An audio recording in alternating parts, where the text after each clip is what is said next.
할렐루야 샬롬하고 우리 인사하는 시간 같습니다. 할렐루야 샬롬 샬롬 샬롬 샬롬 샬롬 샬롬. 하나님 사랑합니다. 여러분 주 안에서 사랑합니다. 제목이죠. 예, 하나님은 영이십니다. 오늘 창립 9주년 기념으로 하나님은 영이시니 예배하는 자가 영과 진리로 예배할지니라. 예. 사랑이시다 이렇게 말씀하죠. 제가 첫 번째 설교했던 게 아마 요한 1서 말씀이었을 것입니다. 하나님은 영과 사랑이시다. 4장 16절 말씀, 이거 아까 나왔었죠. 그 비아돌로로서가 그 가평에 가면 필그림 하우스에 비아돌로로서를 하나를 또 만들어 놓으셨어요. 이동 목사님이. 조금 작지만 똑같은 과정으로 14개 지점을 만들어 놓으셨습니다. 거기 필그림 하우스에 가가지고 그 목사님들 72분 계신 데서 그 말씀을 제가 설교를 했던 그러한 그 말씀이기도 합니다. 아까 우리 9시 예배에서도 사랑이 모든 것을 생명도 살리고 모든 것을 꽃피운다, 빛으로 드러낸다라는 이야기를 제가 했습니다. 예, 하나님이 기뻐하는 사람들, 하나님이 기뻐하는 예배, 예, 이런 것은 바로 하나님이 사랑이시기 때문에 사랑을 저와 여러분이 실천해 나아가는 그런 과정이죠. 자, 하나님이 어떤 교회를, 어떤 하나님의 자녀를 사랑하실까? 여러분들 자녀 길러보시면 아실 거예요. 말 잘 듣고 잘못했을 때 얼른 잘못했습니다 하는 자녀가 이쁘죠. 핑계대고 거짓말하고 이리저리 자꾸 도망다니고 하면은 안 이뻐요. 나중에는 때려주죠. 내들고 쫓아다니면서 때려줍니다. 하나님의 마음이 똑같다라는 것. 자, 새벽교회가 어떻게 하면 하나님 마음을 시원하게 해드릴까? 어떻게 하면 하나님을 흡족하게 해드릴까? 어떻게 하면 하나님께서 기뻐하시는 교회가 될 수 있을까? 이게 교회의 본질입니다. 하나님께서 아들 예수님께 말씀하셨던 것처럼, 예, 너는 내 사랑하는 아들, 너는 내 사랑하는 딸이다. 예, 이렇게 말씀을 들을 때 주님도 내가 너를 기뻐하노라 라고 말씀을 합니다.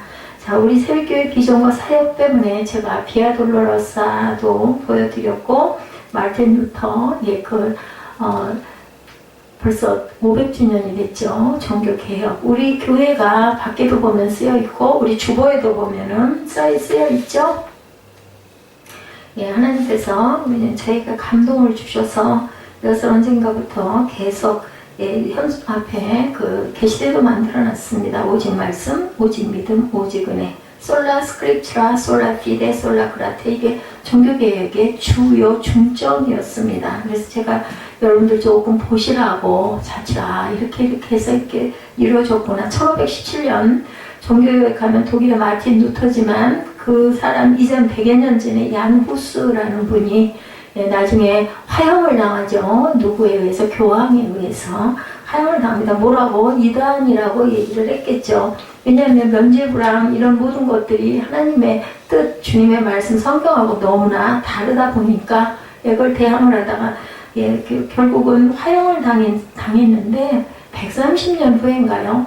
다시 교황이 그 시체를 파내가지고 다시 불태우고 그의 모든 서적과 함께 불태운 그런 사건이 있었지만 결국은 종교개혁은 일어났다. 그랬더니 어느 곳에나 분명한 뿌리는 있다라는 거죠.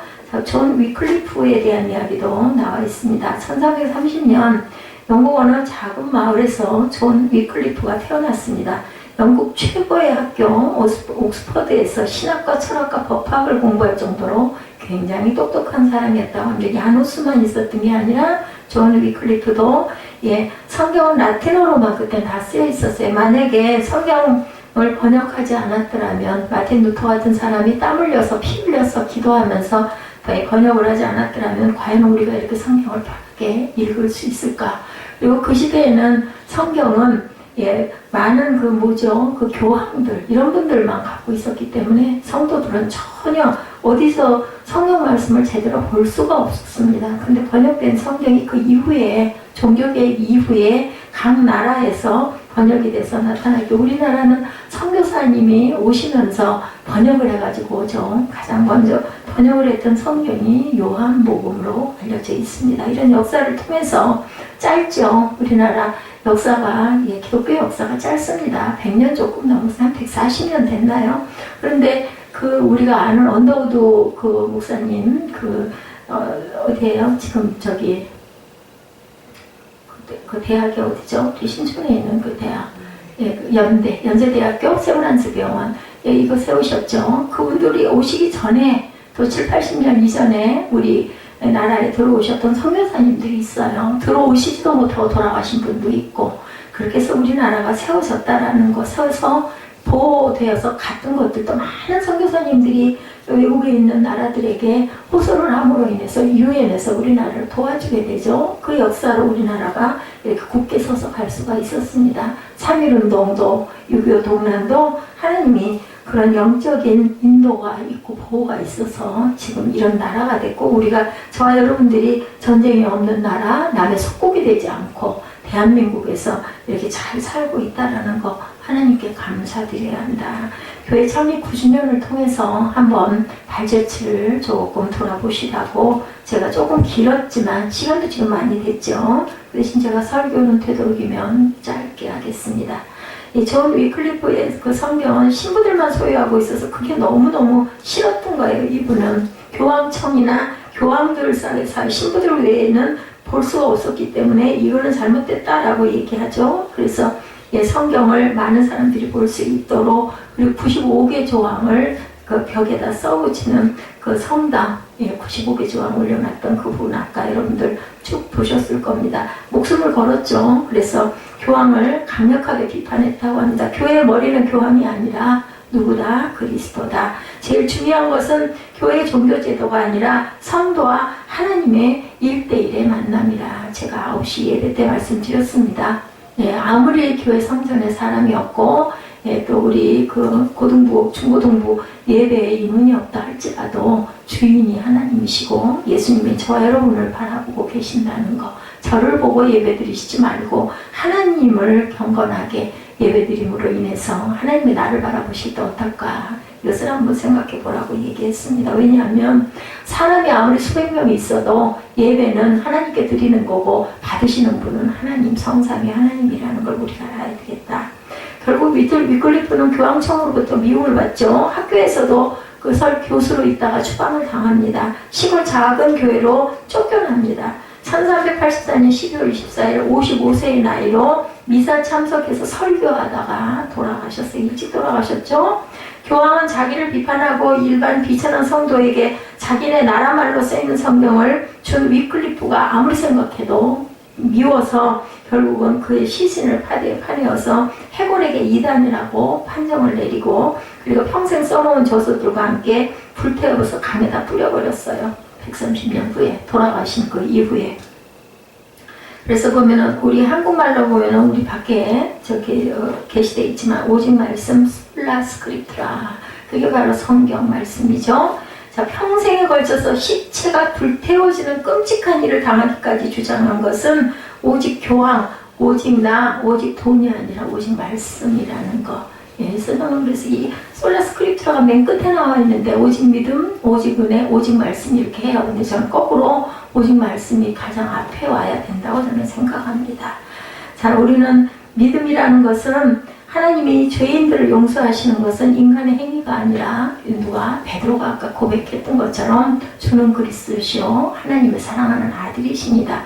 모든 사람들은 엘리야라고 얘기하고 에레미야라고 얘기하고 세례 요한이라고, 내가 나를 누구라고 생각하느냐, 우리 9시 본문이었죠. 그랬더니 모든 사람들은 그렇게 얘기했어요. 위대한 선지자 중에 한 사람 아닙니까 했는데 베드로만은 주는 그리스도시요 살아계신 하나님의 아들이십니다 하다 보니까 예수님께서 축복하시죠. 그리고 내 반석 위에 내가 교회를 세우리라. 그래서 베드로 성당이 가장 먼저 세워졌다라는 거.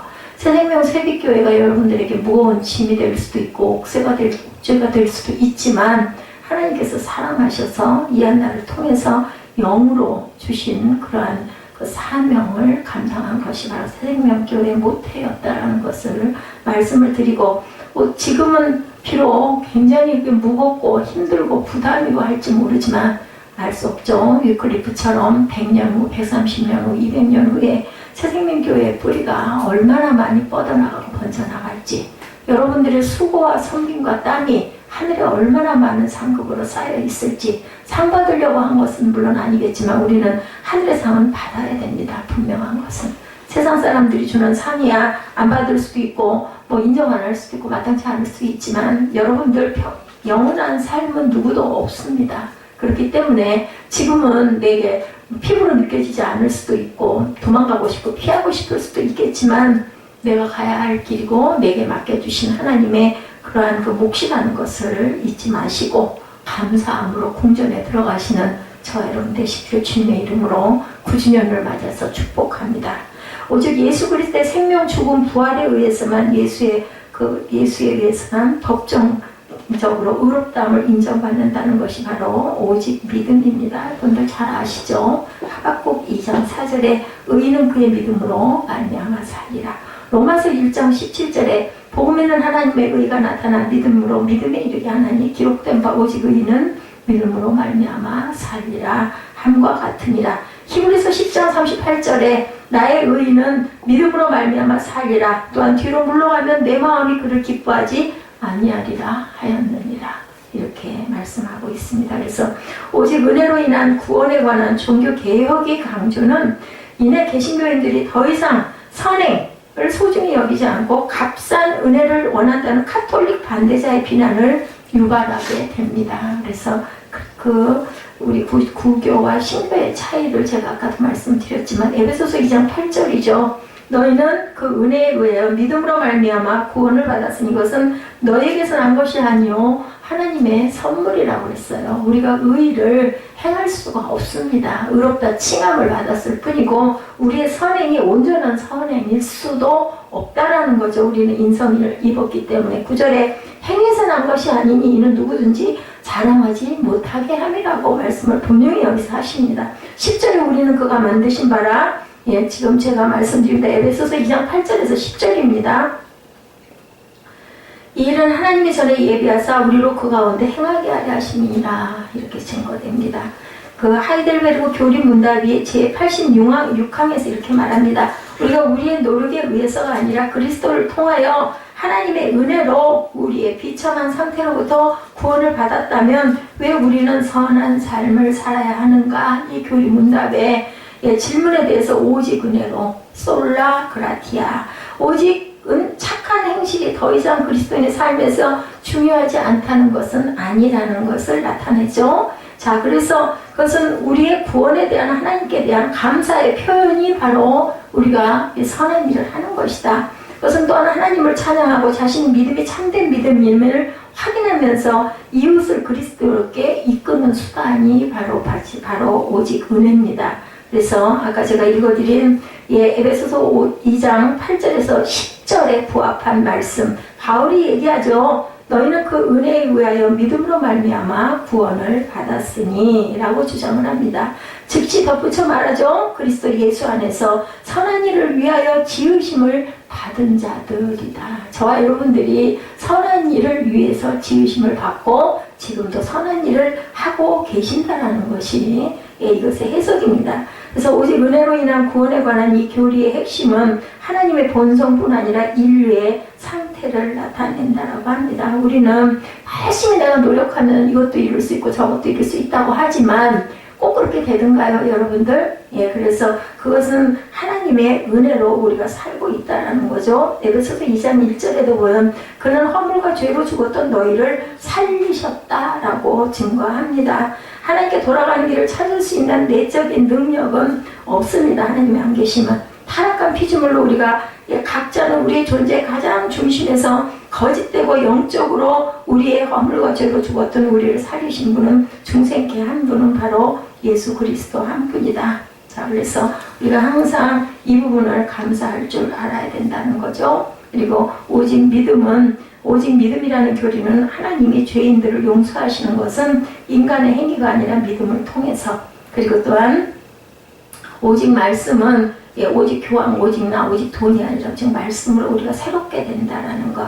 하나님은 영이시니 뭐라 그래요? 예배하는 자는 영과 진리로 예배할지니라. 우리 주보의 끝말에 항상 나타나 있는 말씀이죠. 위편의 뒤쪽 위에 밑에 아래 있죠. 하나님은 영이신 예배하는 자가 영과 진리로 예배할지니라. 오늘 본문으로 저와 여러분들 은혜를 나눕니다. 우리가 왜 종교개혁이 일어났으며 종교개혁 오직 믿음, 오직 말씀, 오직 은혜는 어디에 근거한 것인가 성경 말씀 여러분들에게 전해드렸습니다. 우리 주보를 한번 훑어보게 살펴보는 계기를 가지시기 바랍니다.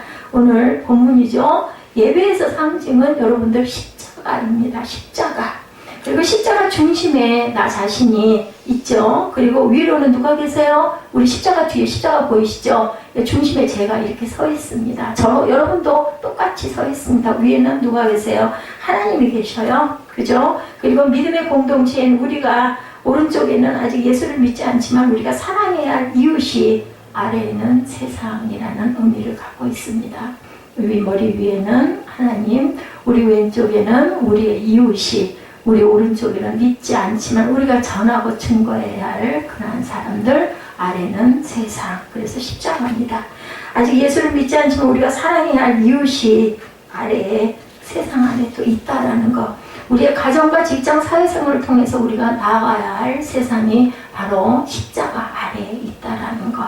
우리에게 맡겨진 첫 번째 본분은 무엇보다도 영과 진리로 하나님께 예배를 드려야 되겠죠. 그렇게 은혜를 받아야 세상 가운데 나가서 이기기도 하고 세상 가운데 나가서 빛으로 드러나기도 한다는 겁니다. 이웃을 향해서는 부족하지만 각자에게 맡겨주신 분량대로 전도도 선교의 목표도 한 영혼을 향한 구원의 열정으로 또한 섬김과 봉사로 아니면 사랑으로 긍휼로 각각의 각양각색의 색깔로 드러난다라는 것. 세상을 향해서는 하나님의 나라와 의를 구하고 삶의 현장을 통해서 이 땅에 하나님의 기뻐하시는 나라가 이루어지기를 소망하고 기도해야 된다는 것. 그것이 바로 그 중심에 누가 내가 있음으로 인해서 내가 없으면 이거 할 수 없잖아요. 그래서 우리가 영과 육이 다른 부분이 그겁니다. 하늘나라에 딱 가면 음부에 가면 우리가 할 수 있는 변화된 것은 없습니다. 사무엘아 고개 그렇게 꺾고 앉지 말라 그랬지 내가. 응? 그 자세 자체가 나 잘래요 인 거야. 졸려오면 밖에 나갔다가 와. 고개를 왜 그렇게 90도 각도로 꺾냐고. 자려고 작정을 한 거잖아. 눈 뜨고 앉아있지 힘들면 나가서 돌아다니다 오라고. 저 편의점에 가가지고 1,000원짜리 뭐 하나 사 먹고 와. 그럼 정신 날 거야 아마. 그 앞에서 고개 그렇게 꺾고 있지 마라. 계속 얘기해. 졸려올 수 있어. 습관이 돼서. 그럴 때는 일어나서 움직이라고. 자, 이 중심에 내가 있다라는 거, 예수님을 믿고 예수님을 닮아가는 작은 그리스도의 모습으로 우리가 변화되기 위해서 우리는 영과 진리로 예배드려야 한다는 거죠. 자, 말씀을 가르칠 때도 전대할 때도 하나님 나라를 이 땅에 이룰 때도 교회의 생명의 유기처럼 만드시는 분은 바로 누구시다? 성령 하나님이시다. 이것을 기억하면서 예배는 잘 드렸는데 말씀 공부는 잘 못했다든지 전도나 선교 활동은 잘한 것 같은데 직장에서 일은 잘 못한 것 같다든지 이럴 수 있습니다. 스스로 우리가 늘 돌아보면서 살아가야 된다. 그죠? 먹고 마시고 눈 떴으니까 살아야 되니까 직장 가서 끄덕끄덕 몇 시간 파다가 아이고 힘들어 아이고 피곤해 집에 와가지고 그냥 나 떨어져 자고 매일매일 이렇게 일상을 반복해서는 안 된다라는 거죠. 작은 그리스도로 어떻게 하나님을 기쁘게 해드리는 우리 각자가 될 수 있을까를 생각할 줄 알아야 되고 또 주님의 기뻐하시는 교회가 될 수 있을지를 항상 묵상하면서 부족한 나를 하나님께 의탁할 줄 알아야 된다.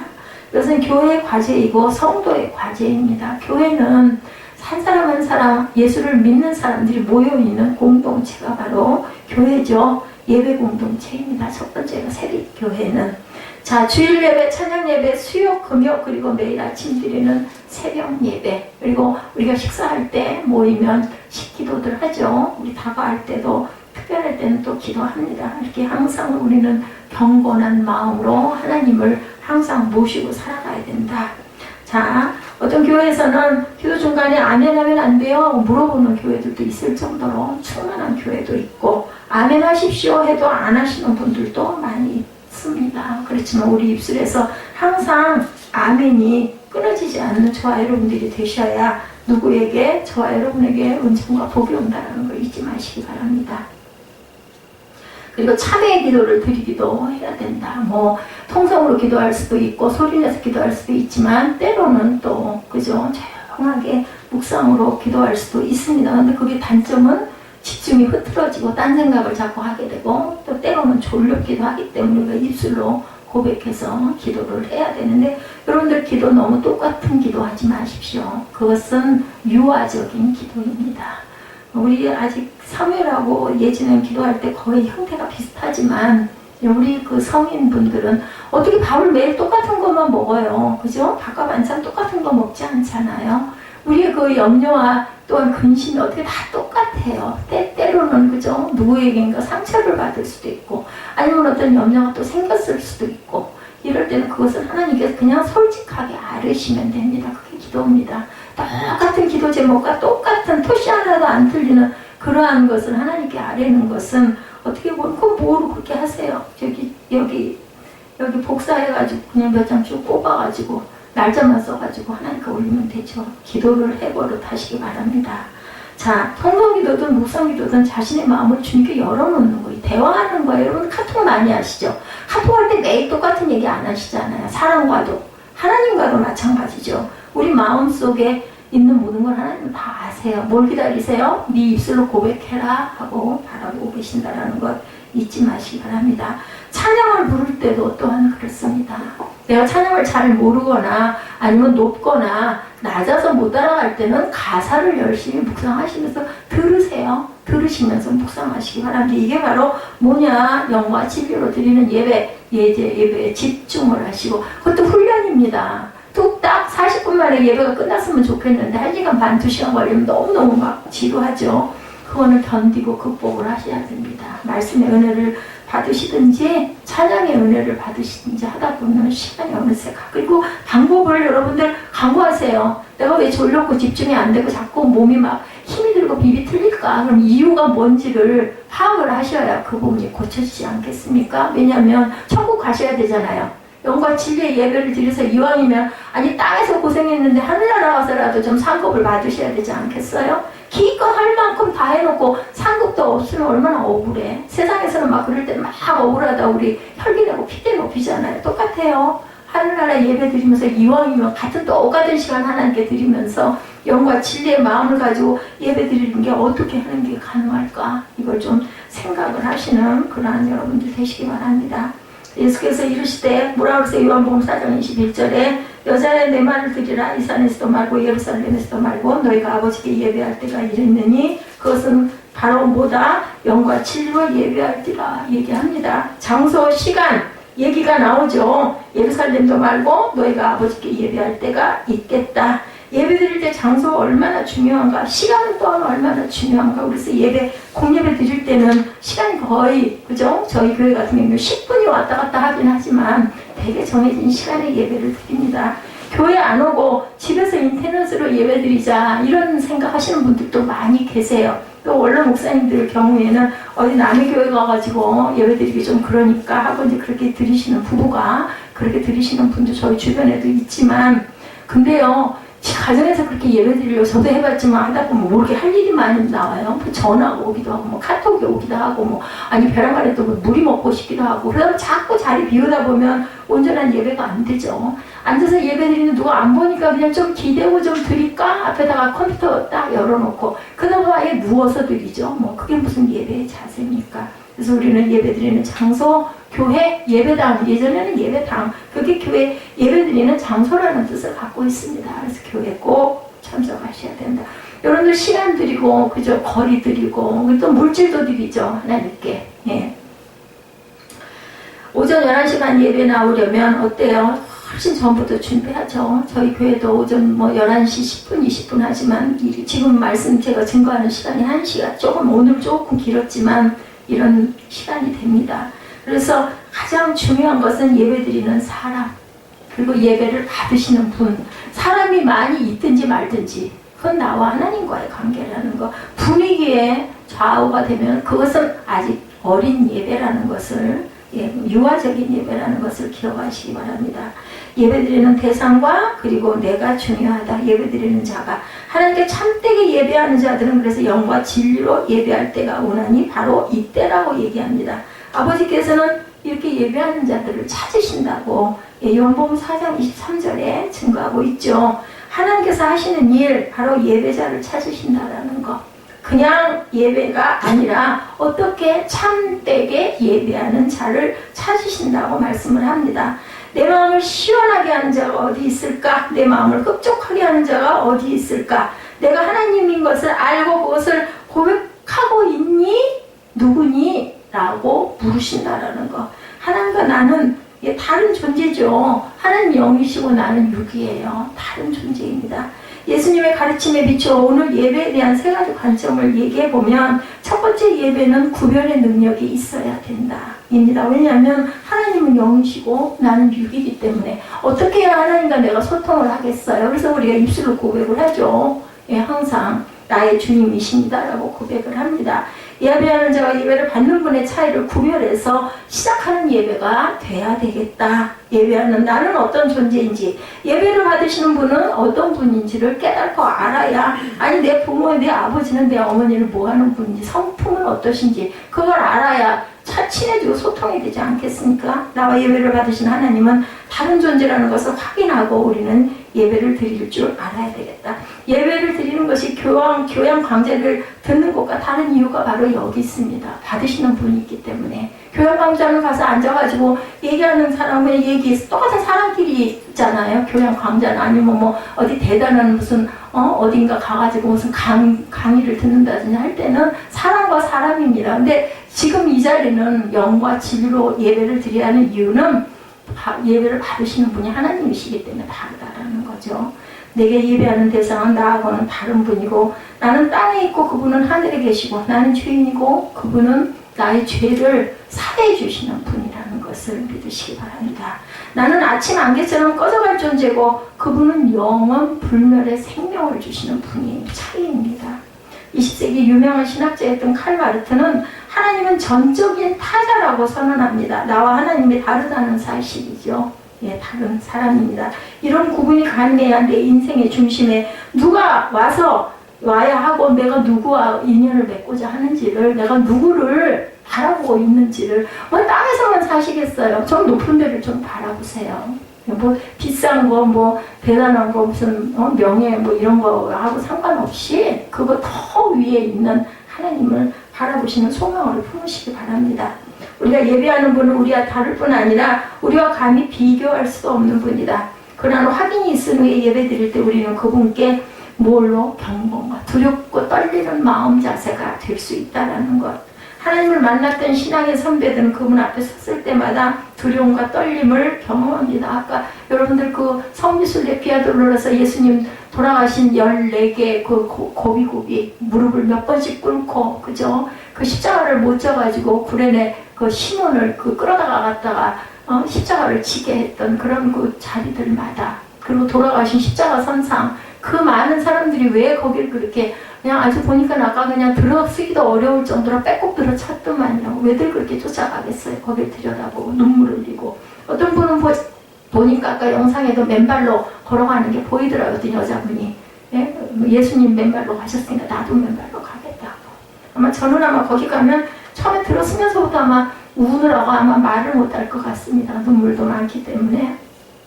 여러분들 꼭 성지순례 다른 데 가시지 마시고 좀 모아놓으셨다가 꼭 가까운 분들하고라도 함께 다녀보시기 바랍니다.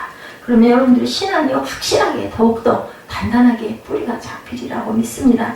하나님을 만났던 신앙의 선배들은 그분 앞에 섰을 때마다 이렇게 두려움과 떨림을 경험합니다. 제가 9시에도 말씀을 드렸지만 저는 하나님의 그 영을 엄청나게 많은 경험을 했기 때문에 도저히 그걸 생각을 하고 제 마음대로 제가 뭘 어떻게 할 수가 없습니다.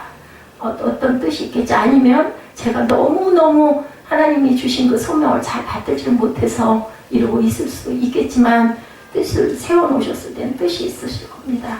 동시에 그분이 자신의 죄를 용서하시고 자신을 하나님의 사람으로 부르시는 것에 깊은 감동과 감격을 갖고 각자의 인생의 변화가 생기게 되죠. 예수 믿기 전이나 예수 믿고 난 지금이나 만약에 똑같다면은 우리는 다시 한번 생각해 봐야 됩니다. 내 안에 정말 예수님이, 하나님이 계신지, 내가 정말 성전인지, 이걸 우리가 생각을 해봐야 되겠죠.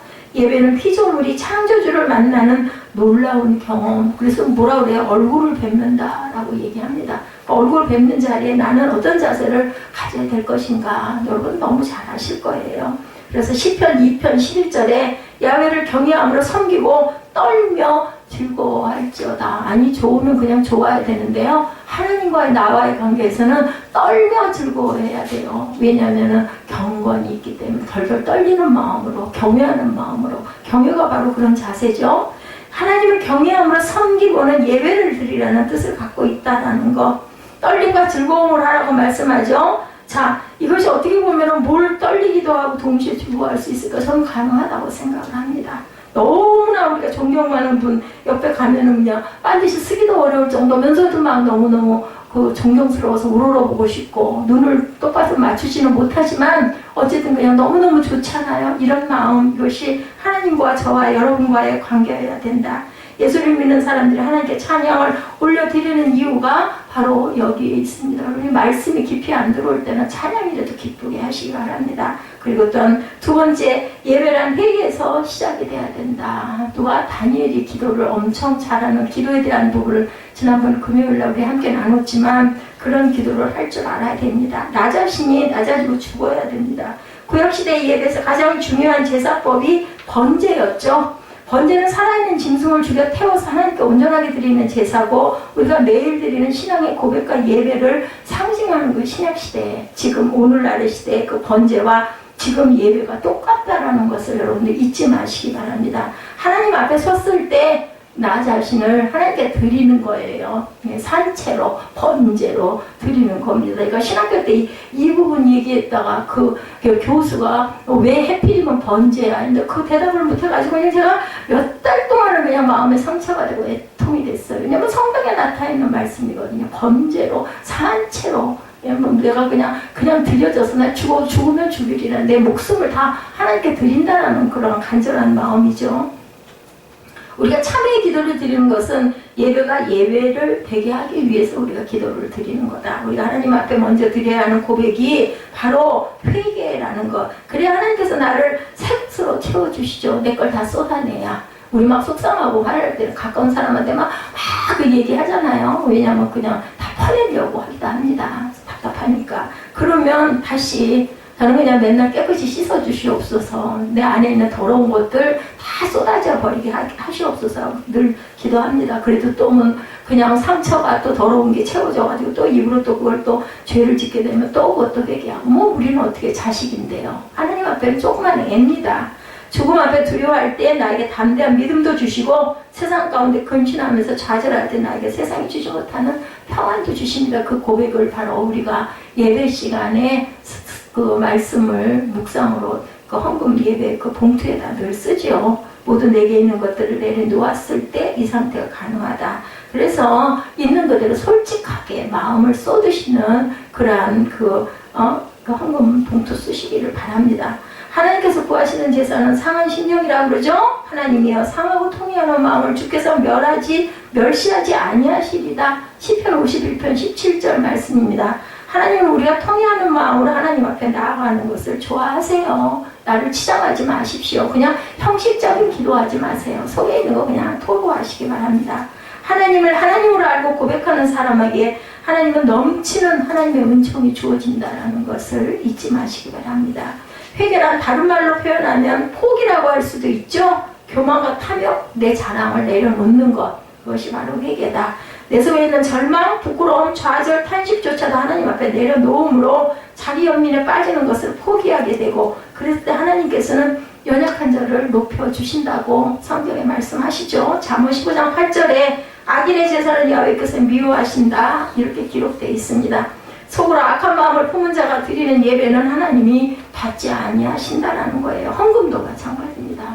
억지로 아까운데 할 수 없이 원 빼니까 내가 해야지, 그런 마음으로 드린 거는 아무리 많은 돈을 하나님께 드려도 그거는 괜히 나는 돈 내놓고 하나님은 기쁘게 받지도 않으시고, 마태복음 15장 8절에 예수님은 구약의 이사야 선지자의 말을 인용하시면서 이 백성이 입술로는 나를 공경하되 마음은 내게서 멀도다, 이렇게 얘기합니다.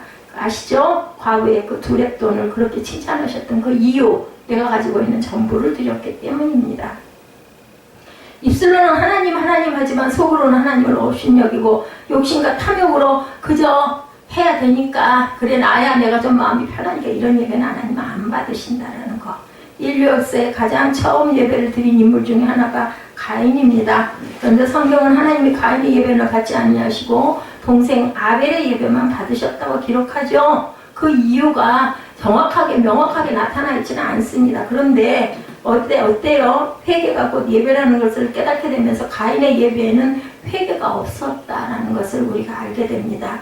하나님께서 가인의 예배를 받지 않으셔서 가인이 화가 난 채로 항의했을 때 하나님이 가인을 꾸짖으시죠. 그랬을 때 잘못했습니다. 안 합니다. 분노를 이기지 못해서 자신의 동생을 죽여버리고 맙니다. 이것이 바로 받지 않으신 그 이유. 하나님은 동생을 죽이는 가인의 마음을 예배 때부터도 번제 드릴 제단 드릴 때부터도 알고 계셨다는 거죠. 회개 없는 예배는 가짜 예배라는 것. 우리의 예배는 어떨까? 내 속에 혹시 교만은 없을까? 형식적으로 내가 지금 주일날 예배 나가는 건 아닐까? 내가 진정과 신령으로 예배를 드리고 있을까? 한번 생각해 보시기 바랍니다. 그리고 또 세 번째로 예배를 받으시는 분은 누구시라고요? 이한나 목사 보시고 예배 드실 거 없어요. 받으시는 분은 하나님이에요. 나와 하나님과의 관계라는 거. 그것을 중보로 가운데서 말씀을 통해서 여러분들이 더욱더 은혜로워지라고 서 있는 사람이 목사입니다. 저입니다. 그렇기 때문에 하나님과의 나와의 관계. 예배의 대상은 한 분 하나님이시라는 것. 그래서 예배를 드리는 사람은 아버지 되신 하나님께만 집중하는 예배를 드려야 영과 진리의 예배다. 예배를 드리는 이는 우리고 또한 받으시는 분은 하나님. 우리의 성품이 다르신 분이죠. 자, 목회자도 예배 드리는 사람입니다. 저는 여러분들에게 전하면서 은혜를 받고 깨달음이 굉장히 많이 옵니다. 자, 어떤 사람도 어떤 헌금위원도 찬양대원도 권사도 장로도 준비하는 모든 사람들이 다 예배 드리는 사람들. 그래서 어느 교회 가가지고 막 봉사만 하고 예배 제대로 안 드리는 분들 계세요. 그것도 예배지 뭐 그거 아닙니다. 그래서 그런 재직자들은 일부 예배 드리죠. 그리고 나머지는 몇 부를 쭉 봉사를 합니다. 근데 우리는 때로 오해를 하죠. 목사는 예배를 드리고 성도는 예배를 구경한다고 생각하는 분들 아닙니다. 저도 여러분도 똑같이 예배 드리는 사람입니다. 예배가 참된 예배인지 거짓된 예배인지를 분별하는 분은 바로 하나님이시라는 거. 저와 여러분들의 관계가 아니라 하나님과 여러분들의 관계라는 거. 하나님이 찾으시는 그러한 예배자가 되시기 바랍니다. 비판받음의 대상이 나도 들어가 있다는 것과 마지막 비판자는 오직 하나님이라는 거 잊지 마시기 바랍니다. 예배의 진정한 청중과 관객은 오직 하나님뿐이라면 제가 가끔 여러분에게 부탁하거나 권면하잖아요. 그거는 예배자로서의 자세가 너무나 아니게 제 눈에도 보이다 보니까 염려가 돼서 여러분들에게 사랑으로 권면을 드리는 거고, 제 눈에 그렇게 보일 때는 하나님을 오죽이나 하시겠는가. 저도 하나님께 판단을 많이 받죠. 저도 여러분들보다 부족한 면이 더 많습니다. 근데 예배 드릴 때 볼 때 이건 참 하나님 섭섭하시겠다 하는 부분이 제 눈에 보이면 또 저는 어쩔 수 없이 여러분들에게 말씀을 드립니다. 예배도 하나의 훈련입니다. 그래서 좋은 습관을 가지셔야 이 다음에라도 10년 후에도 20년 후에도 그냥 몸에 딱 배서 어느 곳에 가가지고 예배를 딱 드리더라도 예배 때 이렇게 해야 돼. 이게 내 몸에 배이게 되죠. 근데 그렇지 않고 너무나 자유로워 버려서 휴대폰도 막 자유롭게 보고 그냥 예배 시간에 드는 거 아무렇지도 않게 왔다 갔다 하고 쿵쾅거리고 다니고 하다 보면 나 사람 많은데 그런데 중요한 예배 가면 아니 그렇게 안 돼요. 어쩌다가 아니라 계속 만약에 그 교회도 다니다 보면 그뭐 어디 가겠습니까? 그 버릇 그냥 나오죠. 제가 이 앞에 서 있는 거는 제가 살아있는 동안 여러분들이 그런 부분을 단단하게 다져 놓으려고 우리 가문의 영광이거든요. 사실은 여러분들은 그걸 느끼실지 안 느끼실지 모르지만 아까도 얘기했지만 하나님의 영이 내게 임하셨기 때문에 하나님이 말씀하셨기 때문에 교회가 세워졌지, 내 마음대로 내가 교회를 이렇게 해서 이렇게 세워서 이렇게 가고 내가 이걸로 내가 생활하고 먹고 살아야지 이런 생각 해본 적 한 번도 없습니다. 그렇게 세워지는 목사는 어디에도 없습니다.